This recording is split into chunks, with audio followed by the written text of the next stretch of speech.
مفتی صاحب شادی نہ کرنے والا جہنمی ہے اگرچہ اس کے پاس بھی پیسے ہوں.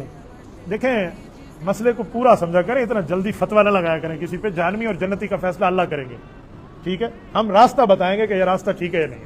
ایک بندے کے پاس مال و دولت موجود ہے پر وہ شادی نہیں کرتا, وہ جسمانی طور پہ شادی کے قابل نہیں ہے اگر, تو آپ کہیں گے یہ جہنمی ہے؟ آپ نے یہ تو نہیں لکھا. صرف پیسے سے تو شادی نہیں ہوتی, تو کئی وجوہات ہوتی ہیں. ہاں ایک بندہ شادی کا منکر ہے, وہ کہتے ہیں نکاح مانتا ہی نہیں ہوں, پھر میں کہوں گا یہ اسلام سے مخالفت کر رہا ہے. لیکن اس کی کچھ وجوہات ہیں, اگر ویلڈ ریزن ہے, وجہ شرعی ہے, تو پھر شادی نہ کرنے کی وجہ بھی ہو سکتی ہے. یہ نہ ہو شادی کر کے کل کسی کا گھر برباد کر بیٹھے, اس سے بہتر ہے یہ بندہ پہلے اپنا علاج کرا بیٹھے. مفتی صاحب, ایک بزرگ عورت کے بازو میں شدید درد رہتا ہے, اس کو کام کرنے میں مشکل ہوتی ہے. وہ کہتی ہے کوئی وظیفہ بتائیں یا کوئی تعویذ لکھ کے دیں یا کوئی دم کر دیں یا آپ سے دم رکھوانے وہ آ جائے. بڑے آپشن دیے ہیں آپ نے اس میں.